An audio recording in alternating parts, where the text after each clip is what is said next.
प्रातः क्लास चल रहा था 4/10/1967। बुधवार को पहले पेज की मध्य में बात चल रही थी।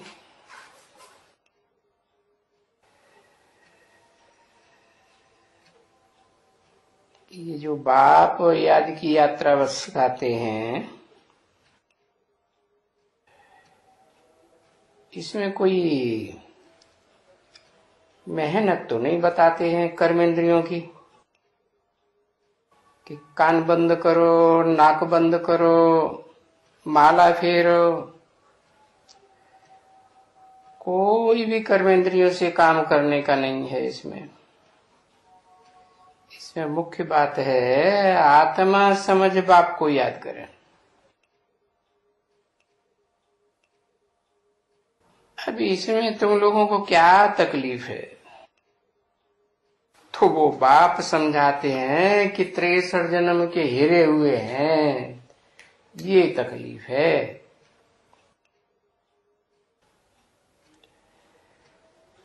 तो जो 63 जन्म के देह भान में हिरे हुए हैं, तो अपन को याद आत्मा की नहीं कर सकते।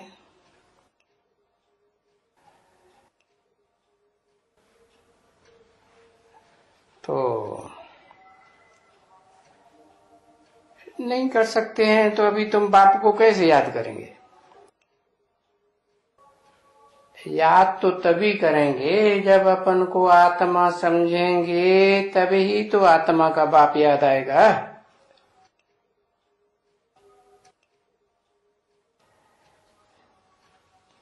और तभी उनको आत्मा समझेंगे।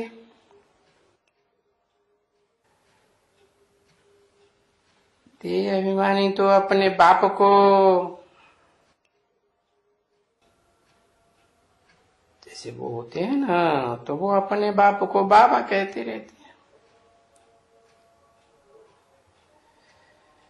फिर भगवान को भी बाबा कहते रहते हैं। मंदिर में जाते हैं तो कहते हैं शिव बाबा।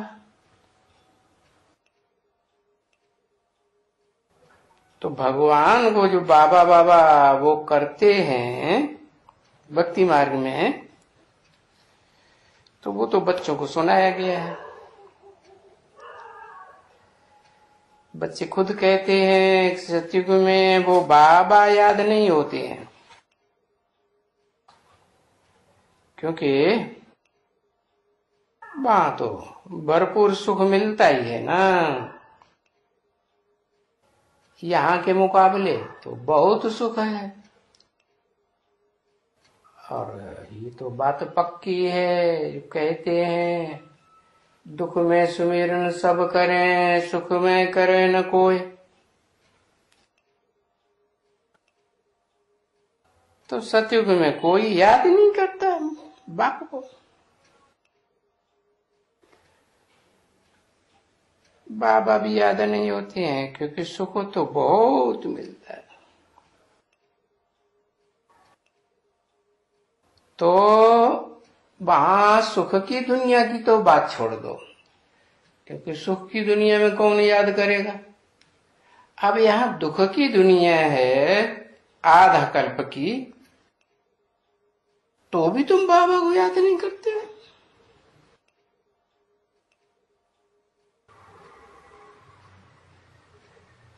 और वहां तो एक ही बाबा होते हैं।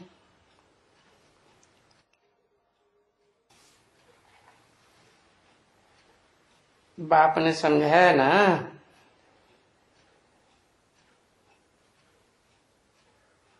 कि वहां एक ही बाबा जिसमें जन्म लेते हैं। कौन? दिव्य जन्म लेते हैं ना, प्रवेश करते हैं। वो भूत प्रेतों मुआबिक तो प्रवेश नहीं करते हैं। उनका दिव्य जन्म थोड़े ही कहेंगे। वो तो भूत प्रेत तो कितना हड़कंप मचाते हैं, माथा ही भारी हो जाता है। ये तो हल्का फुल्का ज्योति बिंदु शिव बाप जिसमें प्रवेश करते हैं उसे शरीरधारी के आधार पर कहा जाता है शिव बाबा। तो उनके द्वारा प्रत्यक्षता रूपी जन्म लेते हैं।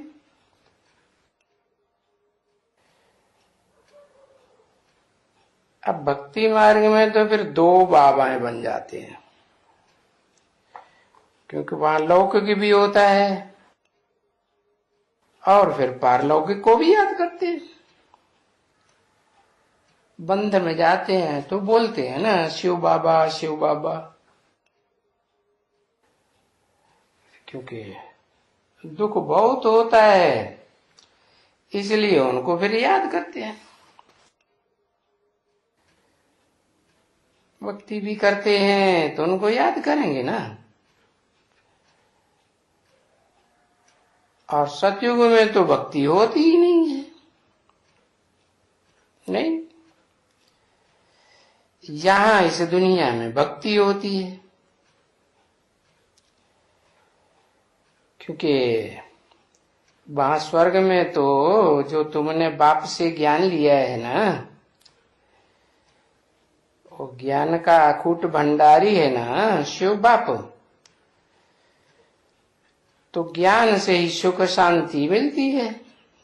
तो प्रारब्ध तुमको सुख में स्वर्ग में मिलती है। ऐसे नहीं है कि वहां कोई ज्ञान का सत्संग होता है नहीं, वहां तो तुमको हेवनली गॉड फादर की दिए हुए ज्ञान की 21 जन्म के लिए प्रारब्ध मिलती है। तो ज्ञान से मिलती है ना, तो वो ज्ञान देने के लिए कोई चारों युगों में आने की जरूरत है, एक ही बार आना पड़ेगा है। एक ही बार आने से आधा कल्प के लिए तुमको सुख का वर्षा मिल जाता है। वेद का वर्षा है ना 2500 वर्ष का, अल्पकाल का तो नहीं है। वेद का बाप तो वर्षा भी सुख शांति का वेद का। और फिर आधा कल्प जो बचता है, जिसे द्वैतवादी द्वापर युगी दैत्यों की दुनिया कहा जाता है, वो अल्पकाल क्षण भंगुर सुख का वर्षा मिलता है लौकिक बाप से। तो ये तो बहुत समझने की बातें हैं बच्चे। तो ये बातें कोई मनुष्य नहीं समझा सकते है। क्यों क्यों नहीं समझा सकते? क्योंकि उनका तो मन ही चंचल होता है, और यहां तो मन को एकाग्र कराने की बात है। भक्ति मार्ग में कथा कहानियां तो बहुत करते रहते हैं, शास्त्रों का ज्ञान सुनाते हैं।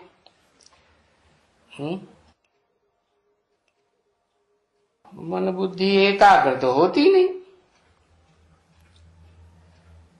क्योंकि वो चंचल मन वाले मनुष्य चंचल मन वाले मनुष्यों को समझाते हैं। और यहां तो ये नई बात है। क्या क्या नई बात है? कि यहां जो समझाने वाला है उसको तो मन ही नहीं है, उसको मन है नहीं, वो तो सदा स्थिरियम बुद्धि, और वो आत्मा तो 5000 वर्ष में एक ही बार आती है। हाँ, सो भी ऐसे नहीं कि सतयुग में, त्रेता में, द्वापर में, जहाँ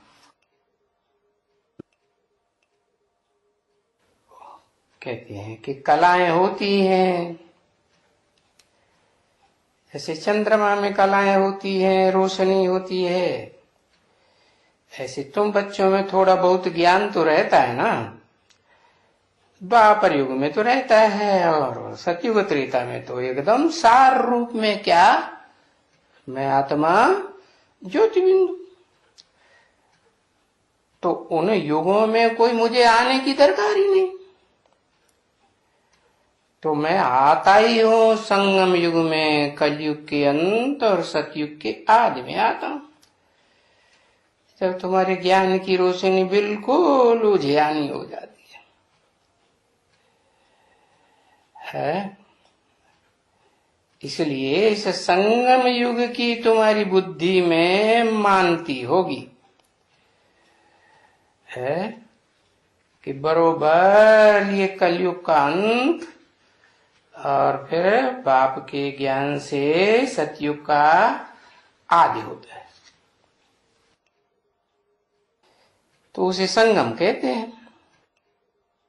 कलयुग और सतयुग का संगम। तो कहेंगे कि कलयुग है झूठ खंड और सतयुग है सच खंड, तो कौन लाएगा? सिवाय एक सत्यम शिवम सुंदरम के, जो एक ट्रुथ गॉड फादर कहा जाता है, उसके अलावा और कौन लाएगा? इस दुनिया में तो कहेंगे सब झूठे, झूठ है लेना, झूठ है देना, झूठ है भोजन, झूठ चबेना। तो जरूर सत्य बाप को आना पड़ता है ही पुरुषोत्तम संगम युग है। आते तो है संगम में, लेकिन फिर संगम को भी क्या बनाए देते हैं है? पुरुषोत्तम संगम युग।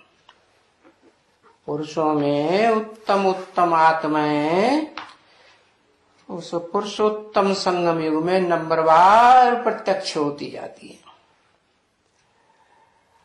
तो नई दुनिया स्थापन होती है।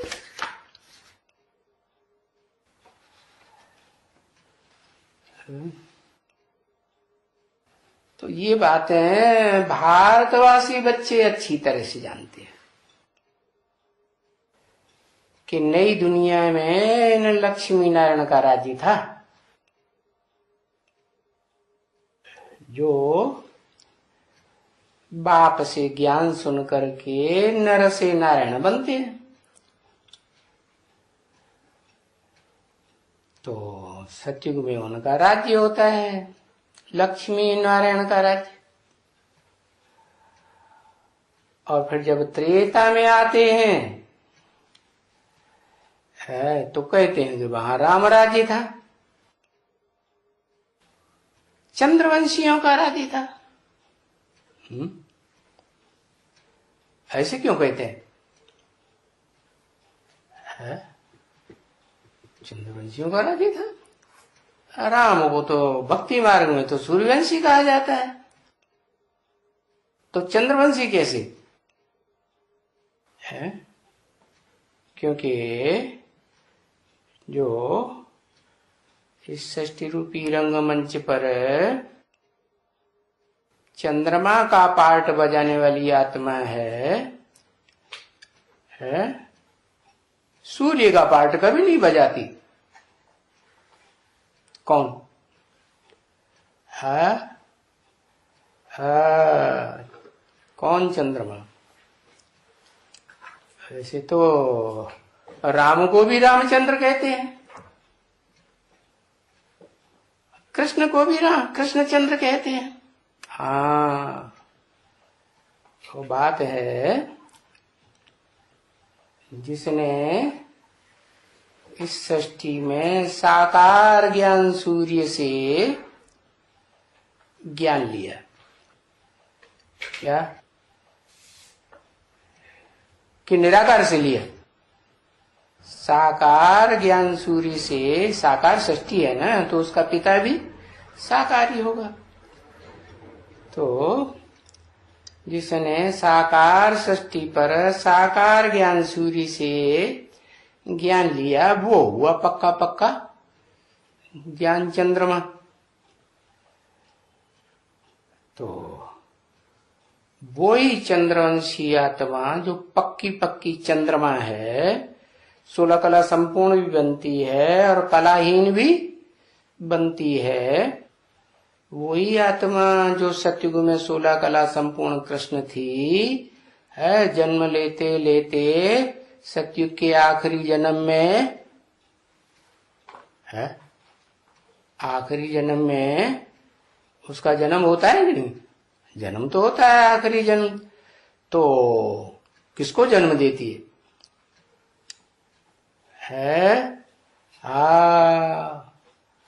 वही आत्मा को जन्म देती है जो संगम युग में उसका बाप बनी थी। और ऐसे नहीं कि संगम युग में वो रामवाली आत्मा ही ज्ञान चंद्रमा ब्रह्मा दादा लेखराज का बाप बनती है। वो ज्ञान चंद्रमा ब्रह्मा भी रामवाली आत्मा का बाप बनता है। बनता कि नहीं? शूटिंग होती है, कब बनता है? हाँ 69 में तो बताया कि वो कृष्णचंद्र वाली आत्मा सतयुग के आखिरी जन्म में राम वाली आत्मा को जन्म देती है। इसलिए क्या कहा जाएगा? किसके बच्चे? राम सीता को किसका बच्चा कहा जाएगा? चंद्रवंशी का बच्चा कहा जाएगा। आत्मिक रूप में देखेंगे तो चंद्रवंशी। हाँ, तो सूर्यवंशी और चंद्रवंशी राज्य को तो ये अब जान गए। क्या? सूर्यवंशी सूर्य से पैदा होते हैं मूल रूप में। और सूर्य कब आता है? सतयुग में, त्रेता में। अभी तो बताया सतयुग त्रेता द्वापर में तो आने की बात ही नहीं। जब होता है तो संगम युग होता है, पुरुषोत्तम संगम युग। हाँ, तो जब आता है वो एक ही टाइम है आने का। ऐसे नहीं पूरी चतुर्युगी में आता ही रहता है, जैसे भक्ति मार्ग में कह दिया क्या 10 अवतार होते हैं, 24 अवतार होते हैं। अरे उन अवतारों का फायदा क्या जब दुनिया नीचे गिरती जाती, ऊंची उठती है? भगवान के आने का कुछ फायदा होना चाहिए है? मनुष्यों के आने से भी दुनिया नीचे गिरती रही है, और फिर भगवान इस सृष्टि पर आए तो भी दुनिया नीचे गिरती रहे। तो अंतर क्या हुआ? तो तुम जो याद करते हो किसको? राम और कृष्ण को पूजते हो अच्छी तरह से ना, तो अभी जानते हो क्यों पूजते हो? क्योंकि पूजा पवित्र की जाती है? और शिव को क्या कहें? एवर प्योर, वो तो कभी अपवित्र होता ही नहीं। तो जिसमें प्रवेश करता है उसको कहते हैं इस सृष्टि रूपी रंगमंच का साकार ज्ञान सूर्य। इसलिए गीता में लिखा है मैं आता हूं तो किसको ज्ञान देता हूं? विवस्वत ज्ञान सूर्य को देता हूं। उसे कहा जाएगा इस सृष्टि का ज्ञान सूर्य। तो वो पुरुषोत्तम संगम युग में प्रैक्टिकल में ज्ञान सूर्य हुआ और उसके बच्चे प्रैक्टिकल में सतयुग में बने है सूर्यवंशी। सतयुग में सूर्यवंश होता है ना, 16 कला संपूर्ण सूर्यवंशी। तो उनकी कलाएं जब गिरने लगती हैं तो उनको सूर्यवंशी कहेंगे है? फिर सूर्यवंशी थोड़े ही रहते हैं। सूर्य की कलाएं तो कभी गिरती है ही नहीं। और सतयुग में तो पीढ़ी दर पीढ़ी कलाएं गिरती ही जाती है, गिरते गिरते अंतिम जन्म में जाके 14 कला संपूर्ण। तो जो पहले जन्म के थे वो ही अंतिम जन्म में फिर जन्म लेते हैं। ऐसे तो जन्म लेते ही आते हैं, उतरते उतरते एकदम थोड़े ही नीचे उतरेंगे, है? पहले राज परिवार में उतरते रहेंगे, फिर अंतिम जन्म में जाके क्या बन जाते हैं? राज परिवार में रहते या प्रजा वर्ग में आ जाते? हाँ, साहूकार प्रजा बन जाते। तो वो साहूकार प्रजा वर्ग में वो जो कृष्णचंद्र की आत्मा है, दादा लेखराज ब्रह्मा की आत्मा, वो साहूकार बनती है और राम वाली आत्मा को जन्म देती है। तो राम वाली आत्मा ये करिश्मा करती है, क्या क्या करिश्मा?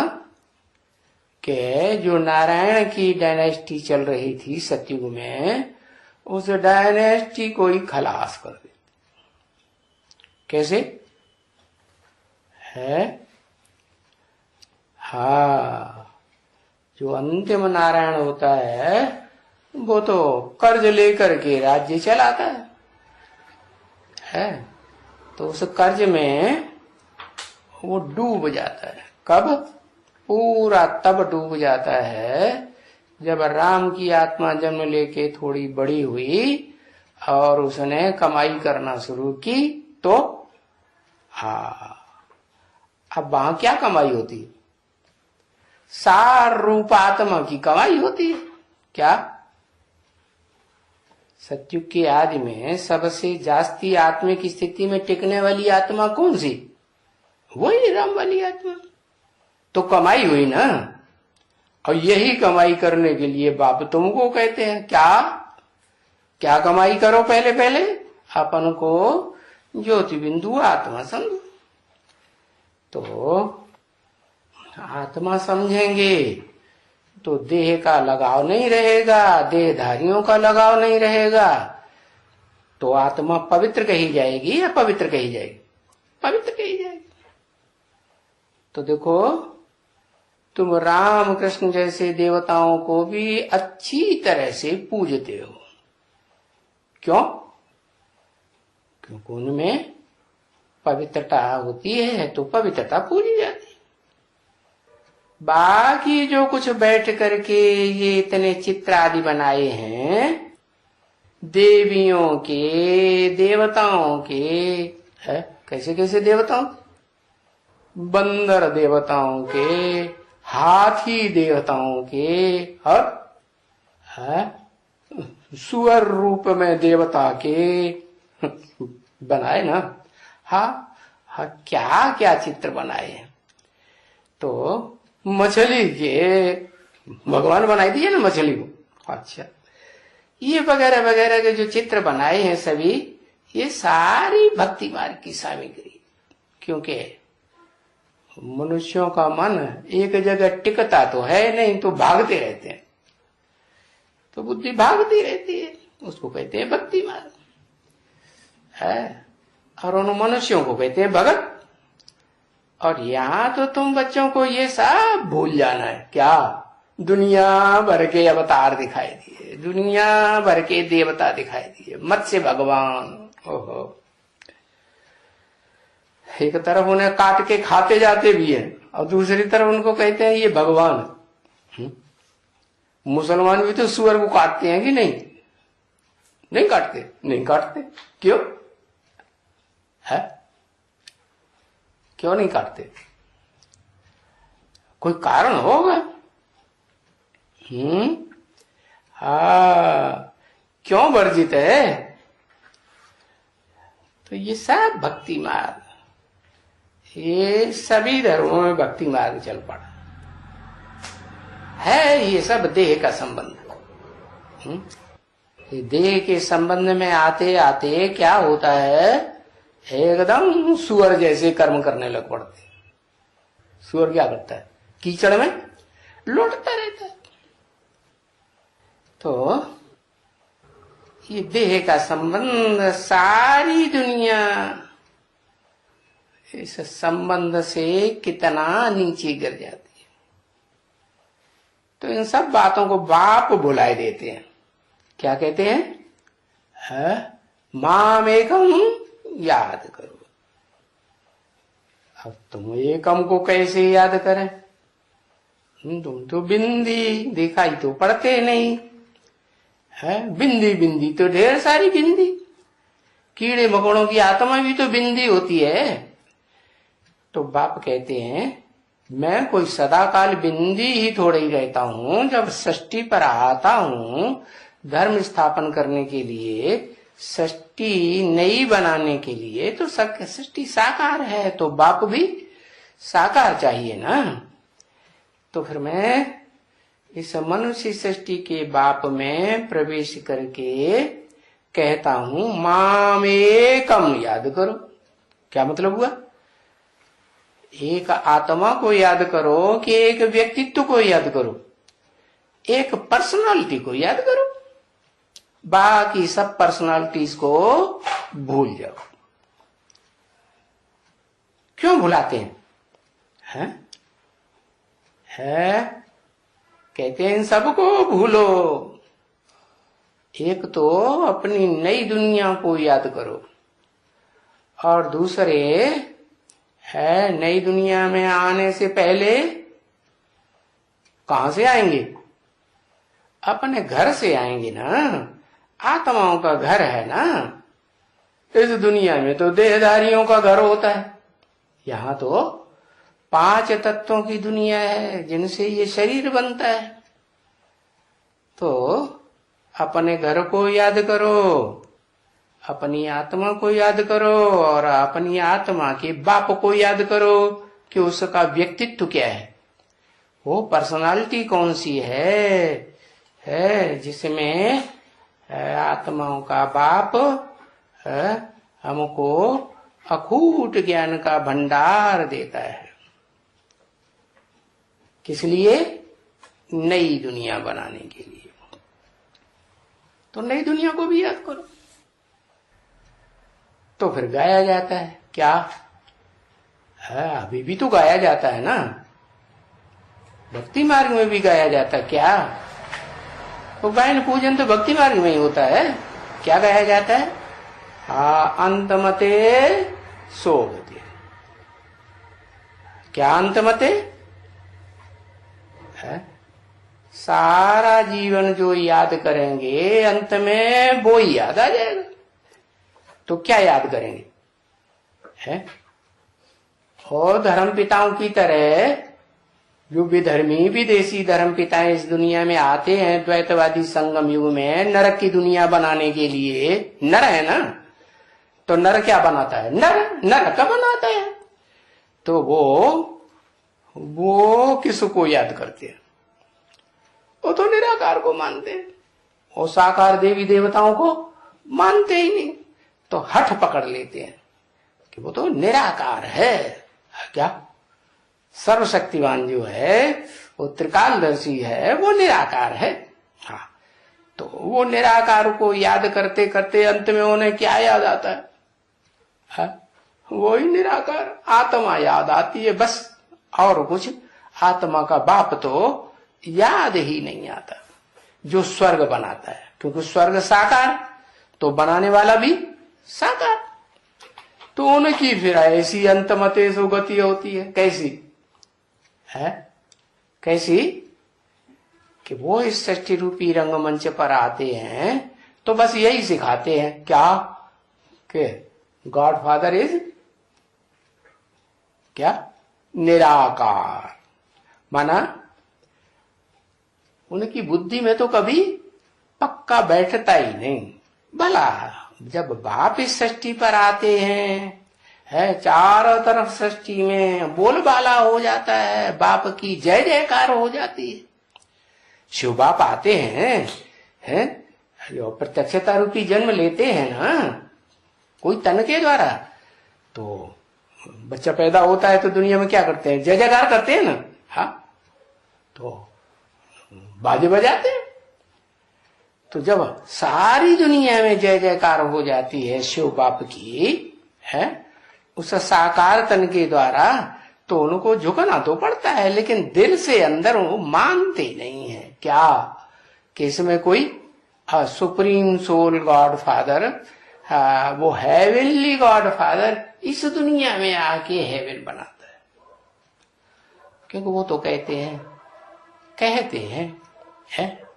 गॉड फादर ने क्या किया, अल्लाह मियां ने जमीन बनाई, अल्लाह मियां ने आफताब बनाया, सूरज, अल्लाह मियां ने चांद बनाया, अल्लाह मियां ने समंदर बनाया। अरे अब बनाया बनाया बनाया करते रहते हैं। कैसे बनाया? क्या कोई फूंक मार के बनाया क्या? ऐसे कैसे बन जाएगा? तो ये सब भक्ति मार्ग की चर्याई तब शुरू होती है जब ये धर्म पिताएं जो सिर्फ निराकार को मानते हैं और साकार को तो मानते ही नहीं।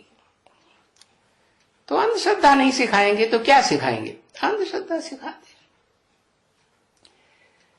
बाकी बाप कहते हैं अभी तो तुमको जो भक्ति मार्ग में गाते आए हैं कि अंतमते सो गते, और तुमको तो उसे एक को याद करना है, पर्सनालिटी को याद करना है, व्यक्तित्व को, उस व्यक्तित्व को याद करना है जिसमें सुप्रीम सोल बाप निराकार त्रिकालदर्शी है, प्रवेश करके नई दुनिया बनाने के लिए नया ज्ञान देते।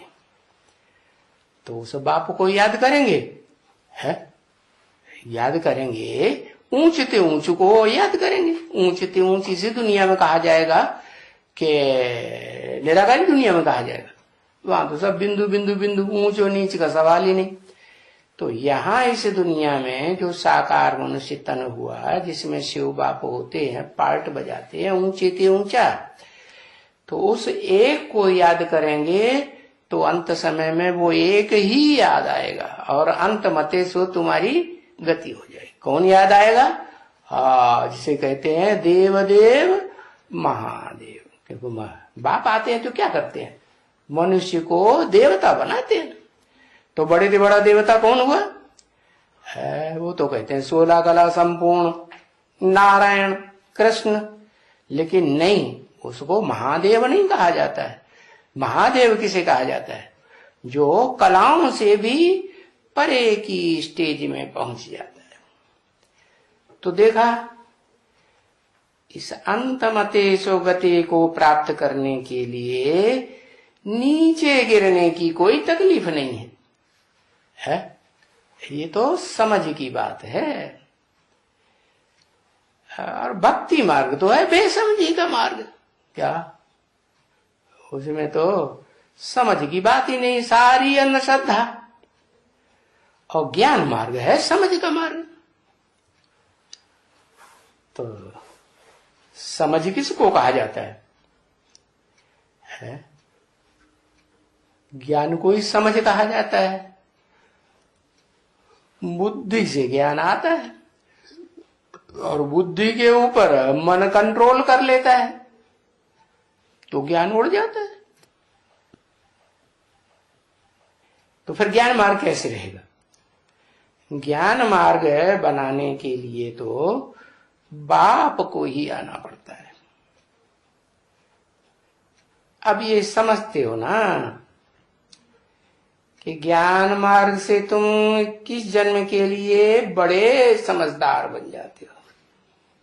क्या समझदार बन जाते हैं? सारा ज्ञान भूल जाता है? अरे ज्ञान भूल जाता है। विस्तार में ज्यादा मजा है या सार में ज्यादा मजा है? छाछ पीने में ज्यादा ताकत आएगी या मक्खन खाने से ज्यादा ताकत आएगी? कहते हैं ना, कृष्ण कन्हैया क्या खाता था? मक्खन खाता था। तो अभी तो तुम बड़े समझदार बन रहे हो। क्या बताया बड़े समझदार बनने के लिए? सारी मुरली में वो एक ही बात बता रहे, क्या? आत्मा को याद करो।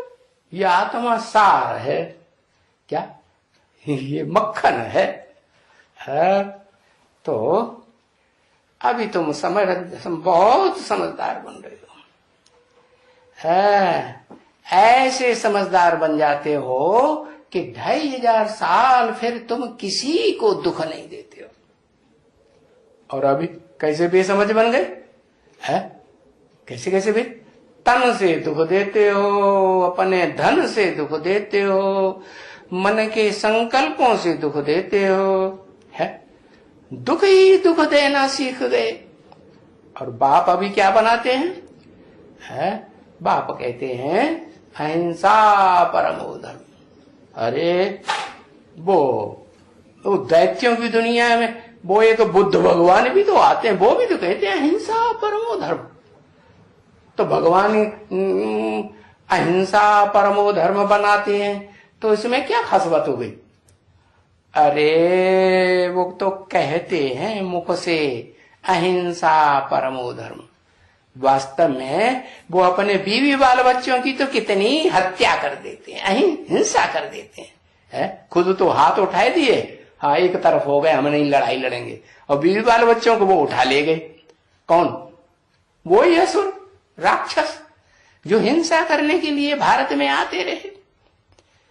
तो देखो वो बनाते हैं हिंसा की दुनिया, चाहे इब्राहिम हो चाहे बुद्ध हो, और भारतवासी तो बुद्धू, उन्होंने बुद्ध को भी भगवान मान लिया है? और कोई अवतार को भगवान नहीं माना जो 2500 वर्ष की दैत्यों की दुनिया में भगवान बनाओ, और बुद्ध को भगवान बना लिए।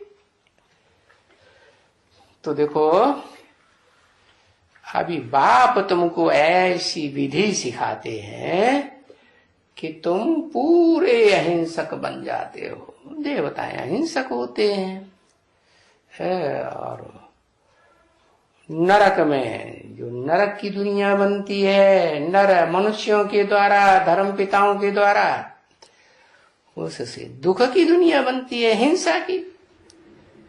तो कहेंगे ना कि जब भक्ति मार्ग शुरू होता है तो फिर दुख शुरू होता है? और बाप आकर के ज्ञान देते हैं, क्योंकि ज्ञान तो सिवाय बाप के, शिव बाप के, सुप्रीम सोल गॉड फादर के और किसी आत्मा में इस सृष्टि पर ज्ञान कलयुग के अंत में रहता ही नहीं है। क्या? क्यों नहीं रहता? क्योंकि सब जन्म मरण के चक्कर में आते आते सुख भोगते भोगते देह के, बस देह में ही बुद्धि लटक जाती है। देह तो मिट्टी, तो ज्ञान की क्या हालत होगी? अरे ज्ञान को तो अग्नि कहा जाता है, और देह को मिट्टी कहा जाता है। कहाँ मिट्टी और कहाँ अग्नि, और ज्ञान से ही फिर योगाग्नि तैयार होती है। तो देखो अभी तुम सुख की दुनिया में जाते हो,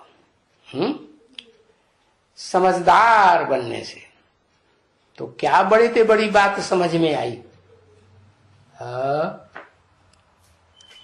बड़े से बड़ी बात क्या समझ में आई कि हमको क्या समझना है? अपन को देह को भूलना है और आत्मा समझना। जिसको भी देखते हैं उसको आत्मा देखें, देह न देखें। आंखों में आंख डाली तो क्या हुआ? देह देह हुई ना। आंखें विनाशी हैं या अविनाशी है? विनाशी है। तो फट से बेसमझ बन जाते हैं। क्या? थोड़ा भी देह का संग किया, देहधारी का संग किया, फट से बेसमझ बन जाते हैं। तो देखो भक्ति मार्ग में भगत लोग जिसको पूजते हैं वैसे बेसमझ हैं जिनकी पूजा करते हैं, उनको जानते ही नहीं है ये कौन है। जानना तो चाहिए ना। और तुम तो जान गए। क्या जान गए? कि भगत लोग जिनकी पूजा करते हैं वो तो देवता होते हैं। क्या देने वाले देवता है? सुख देने वाले देवता होते हैं। दुख देने वालों को दैत्य कहा जाता है, राक्षस। क्या? हाँ, मनुष्य भी कह सकते हैं, सुधरे हुए या बिगड़े हुए। बिगड़े हुए मनुष्य कहेंगे, सुधरे हुए थे तो आर्य, वो अपन को आर्य कह देते हैं, आर्य समाजी है। लेकिन वास्तव में आर्य तो सुधरे हुए को कहा जाता है। तो आर्य कब थे? है जब सतयुग त्रेता सृष्टि पर था, तब आर्य थे, सुखी थे, सुख देने वाले थे, सुख लेने वाले थे। ऐसा भारत के सिवाय देखो, जो कोई भी है, कोई को भी पूजते हैं, जिसको भी देवता को पूजते हैं, उनके ऑक्यूपेशन को तो जानते ही नहीं है कि उन्होंने क्या धंधा किया था। देवी देवताओं क्या धंधा किया था मुख्य? अरे कुछ धंधा धोरी करते थे कि नहीं? अपन को आत्मिक स्थिति में स्थिर करके रखते थे। तो ये धंधा तुम भी करेंगे तो तुम भी स्वर्ग अनुभव करेंगे। क्या? स्व माने आत्मा, ग माने गया। कौन सी स्थिति में गया? स्वर्गीय स्थिति में गया। कब? जब अपन को आत्मा 24 घंटे के लिए पक्का कर लेंगे तो जाएंगे। हाँ, नंबरवार तो देवताएं होते ही कि एक जैसी पूजा होती, नंबरवार होते, तो कोई 24 घंटे नहीं याद कर पाएंगे और विनाश हो जाएगा और शरीर छोड़ देंगे, तो अंत मते सो ही देते। अच्छा चलो, जितना हुआ उतना ही से बजे भूत की लंगोटी से। कौन सा बजा भूत है?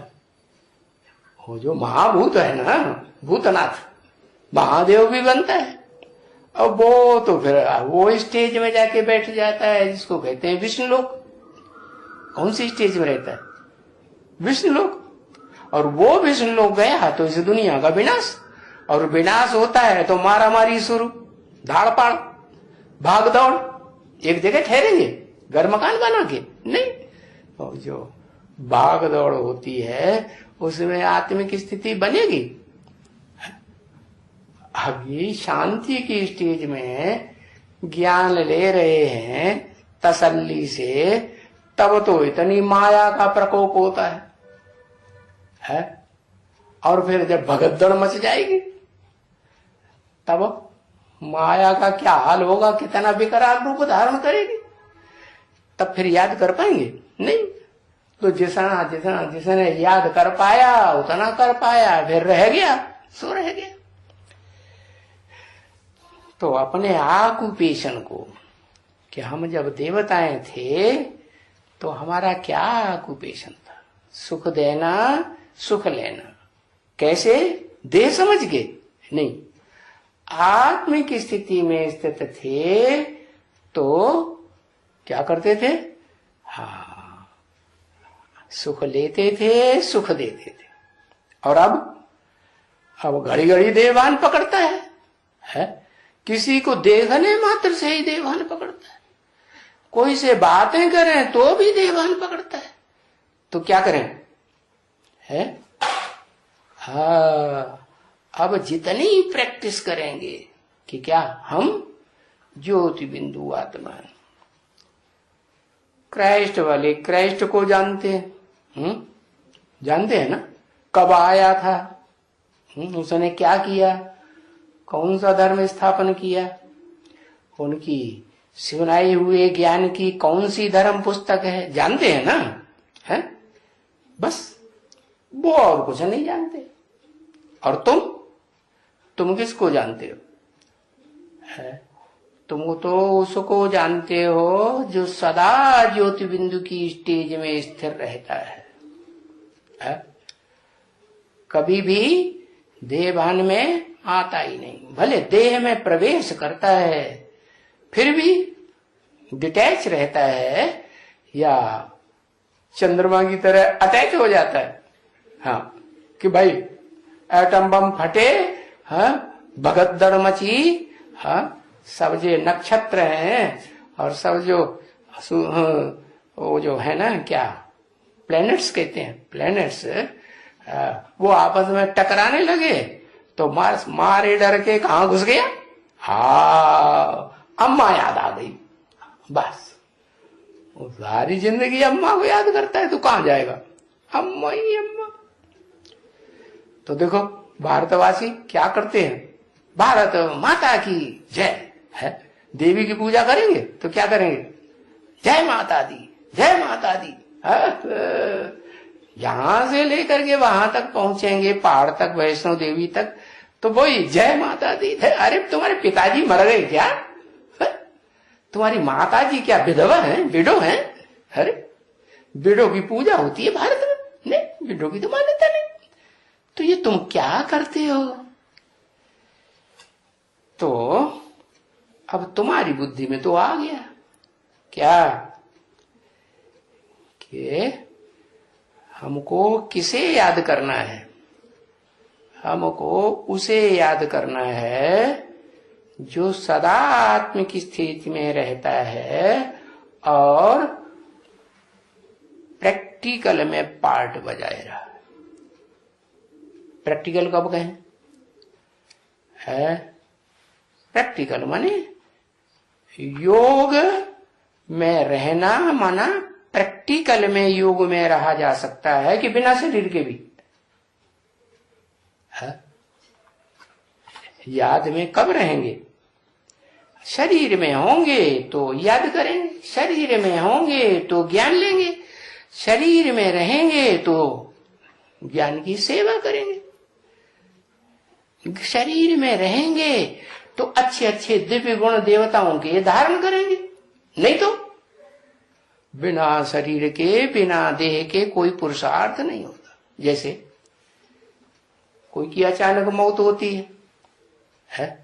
जैसे ब्रह्मा बाबा की अचानक मौत हुई तो उनको सूक्ष्म शरीर मिलता है, स्थूल शरीर तो है नहीं, तो फिर पुरुषार्थ होगा? नहीं, पुरुषार्थ नहीं होगा, पुरुषार्थ काउंट ही नहीं होगा, न पाप बनेगा न पुण्य बनेगा। क्यों होता है ऐसा? है? इसलिए होता है कि जो आत्माएं बहुत पाप करती है ना, तुम कहेंगे ब्रह्मा बाबा ने कोई पाप किया था क्या?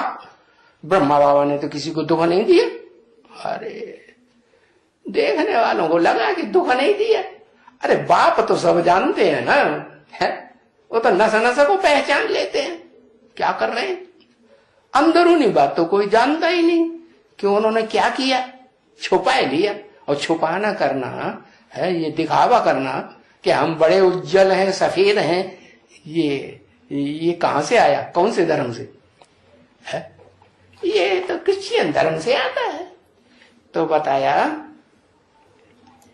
कि तुम्हारी बुद्धि में तो सब है कि किसको याद करना है। दादा लेखराज ब्रह्मा को याद करना है, उनमें भी तो शिव बाप ने प्रवेश किया, उनको अम्मा बनाया ना।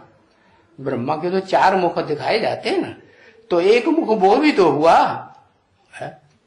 कौन सा मुख है? जो पक्का देवी देवता बनता है। पक्का माने देवी देवता, पक्का माने 16 कला संपूर्ण, और उससे ऊंचा कहेंगे कलाओं से अतीत। शिव आते हैं तो आप समान बनाते हैं ना, देवता बनाते हैं कि आप समान बनाते हैं। वो आप जिसको शिव कहें, वो शिव सुप्रीम सोल 16 कला संपूर्ण होता है? तो आप समान कैसे बनाता है? हाँ, वो कलातीत बनाता है। कलातीत माने ऐसा सुख जो इंद्रियों से सुख नहीं लिया जाता। इंद्रियों का जो मुखिया है मन, वो भी सुख नहीं दे सकता। वो क्या? ये सब इंद्रियां दुखदाई हैं। सुखदाई क्या है? जो आत्मिक स्थिति है यही सुखदायी है। तो वो तो आत्माओं का बाप ही बताता है रास्ता। तो उसने कब स्थापन किया सो तुम्हारी बुद्धि में आता है। कब स्थापन किया?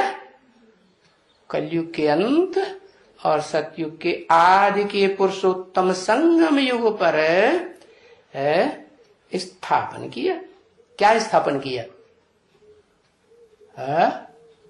वो अव्वल नंबर स्वर्ग जिसे सब धर्मों में याद करते हैं, पैराडाइज, जन्नत, बैकुंठ याद करते हैं बस, और कुछ नहीं जानते हैं। क्या सिर्फ इतना जानते हैं कि हाँ हेवनली गॉडफादर आते हैं, जन्नत पैराडाइज स्थापन करते हैं, लॉर्ड कृष्ण का राज्य होता है, बस नहीं जानते। उनको ये मालूम ही नहीं है क्या ये सब ज्ञान का डिटेल मालूम ही नहीं। ये सारा डिटेल अभी तुम्हारी बुद्धि में बैठता है, फिर सतयुग में कहां उड़ जाता? जब विनाश होता है महाविनाश, महामृत्यु सारी दुनिया के सारे प्राणी मात्र के, तो सब भूल जाते हैं। क्योंकि पक्का पक्का सबको आत्मिक स्थिति में स्थित हो जाना पड़ता है, चाहे अपने पुरुषार्थ हो जाए, चाहे बीमारी सहन करके हो जाए, और चाहे तो धर्मराज के दंडों से हो जाए। तो क्या अच्छा है? बीमारी अच्छी या अपने आप पुरुषार्थ कर लिया याद का वो अच्छा, या धर्मराज के डंडे अच्छे? धर्मराज के डंडे तो बहुत खराब। वो तो कहते हैं, क्या कहते हैं, हड्डी हड्डी तोड़ दूंगा। अरे बाप रे,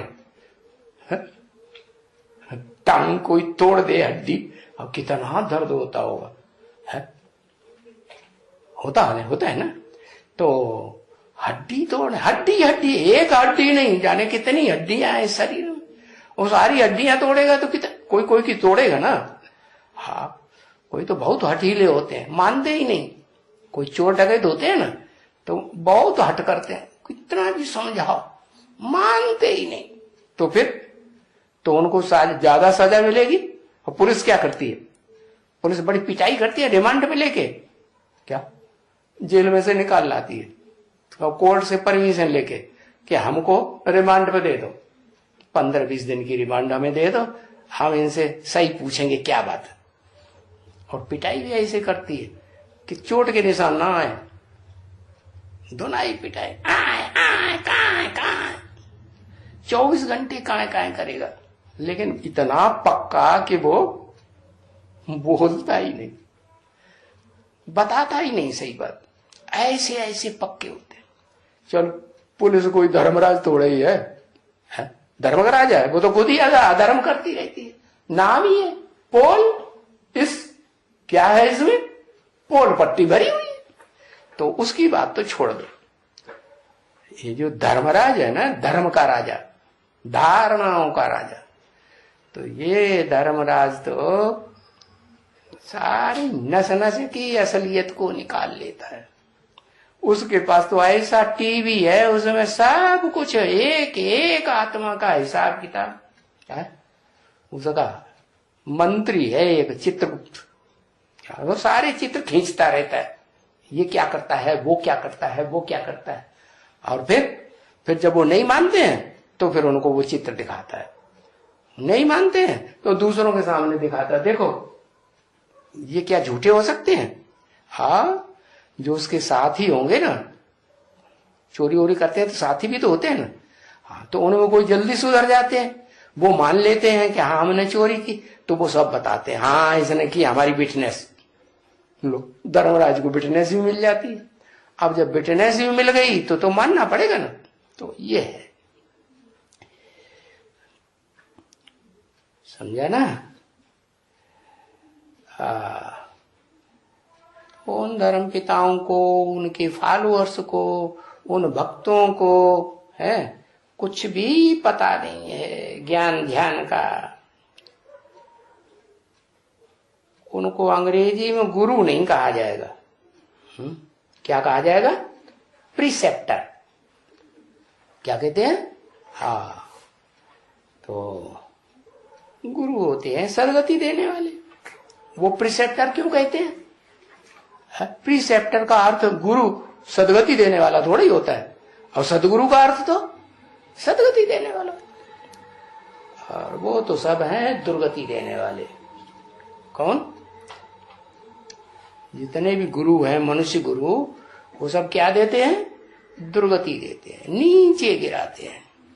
और बाप सुप्रीम सोल बाप आकर के ऊंचा उठाते हैं। तो वो तो दुर्गति से निकाल करके सदगति, और सदगति कहा ही जाता है दो चीज को। कौन कौन सी दो चीज? मुक्ति और जीवन। मुक्ति माने दुख दर्दों से मुक्त हो जाओ। कैसे मुक्त हो जाओ? तो गति हुई। जैसे धर्म पिताएं आते हैं, उनके फॉलोअर्स आते हैं, तो उनकी मुक्ति होती है कि जीवन में रहते मुक्ति होती है। अच्छा, देवताएं भी हैं जो 84 जन्म नहीं लेते हैं, उनकी मुक्ति कहें कि जीवन मुक्ति कहें? मुक्ति कहें।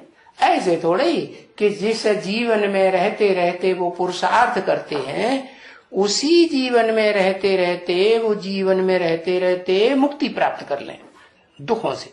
जीवन भी रहे और मुक्ति भी हो जाए, तो उसको कहते हैं असली जीवन मुक्ति। वो तो भक्ति मार्ग में समझ लेते हैं कि देवताओं को जीवन मुक्ति मिली थी, माना जीवन भी था और दुख दर्द भी नहीं था, तो उनकी जीवन मुक्ति। वास्तव में वो असली जीवन मुक्ति नहीं है। क्या उनको भी सजाएं खानी पड़ेगी? नहीं, सजाएं खानी पड़ती है? असली जीवन मुक्ति क्या है? जीवन में, पुरुषार्थी जीवन में रहते रहते ही दुख दर्दों से मुक्ति हो जाए। तो दो चीजें हैं, एक मुक्ति और एक जीवन मुक्ति।